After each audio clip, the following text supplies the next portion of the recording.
Define what's going on right now at the southern border as a crisis, and what are the first couple of things you would do immediately and propose to do in Congress if you were elected?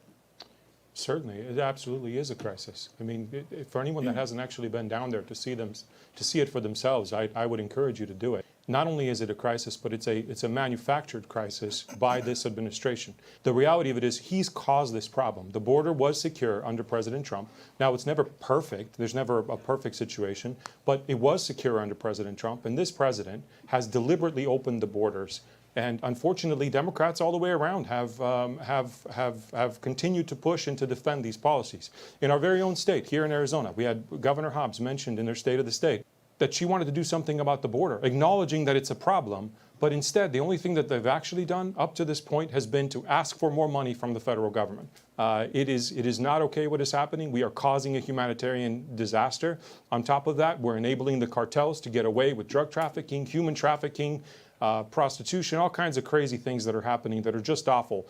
Just go to the border and ask to see the rape tree, and then have a discussion about how this is not a crisis, or the fentanyl that's coming across the border. 100% crisis. First thing I would do is make sure that we secure the border. We have to do that first and foremost, because you can't do anything else about illegal immigration or any of these other issues until you secure the border. Mr. Masters? I mean, to call it a crisis is an understatement. You know, I think it's an invasion. I agree we need to classify the cartels as foreign terrorist organizations, right? When you think about the border, it's like it's impossible to quantify the magnitude of damage that Biden is doing to this country. I literally think that Joe Biden has committed treason by throwing open our southern border. Some people think that's too extreme. I think what Biden is doing at the border is extreme, right? Laken Riley, she should be alive today. She was murdered by a Venezuelan gangbanger that Biden let in. Rachel Morin, that beautiful mother of 5, murdered, killed, strangled by an El Salvadorian gangbanger. These people don't belong in our country. It's an invasion, and send me to Congress so we can actually do something about it. And so under President Trump, it was the only time that our border was secure.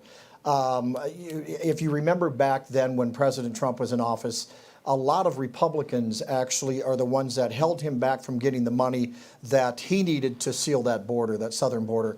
Now under a Democrat administration, you have $160 billion going to Ukraine to protect their borders, but you do not have that money going to our southern border. Why? Because everything the Democrats touch and everything the Uniparty touches, they destroy. What is being done at our southern border with 165 different nations coming in, what you saw on October 7th and what you saw on 9/11, that is going to happen here. We have terrorists in this country that are set to destroy our nation, and it is all because of the Biden administration and the Uniparty. And so we've got to elect President Trump. I will stand behind him to shut that border, to deport all the illegals and send them back to Mexico, and then they can find their way back to their home country. It's more than a crisis, it's a disaster, and everybody knows it. You have to be lying in the media to not recognize it. I remember the media used to come after me for calling it an invasion a few years ago, but they're not doing that anymore nowadays.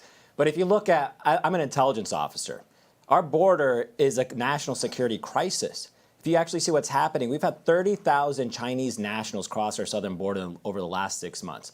That's scary, because as an intelligence officer, you have to think like the enemy. The enemy is looking at our border and they're going to exploit it. That's what's happening. And under this administration, they're not following the laws. You know, people talk about we have to pass these laws. In many ways, we just have to follow the law.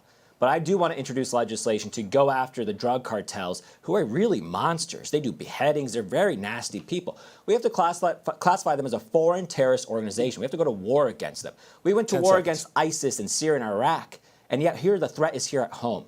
We have to be careful and we have to fight back. You have to use everything in your arsenal. That means drones. That means more boots on the ground. That means intel. Abe's right. There's a reporter, boots on the ground in Central America, that shows planes coming in from China. At that airport, they literally walk across the street. They go into a hotel. They go into the restaurant. The menu's in Chinese. From there, they hop on a bus and they're brought right to Tijuana and they cross over San Diego. They're right. He's right. They're military-age men, basically. That's planned. That's set up. That's not right.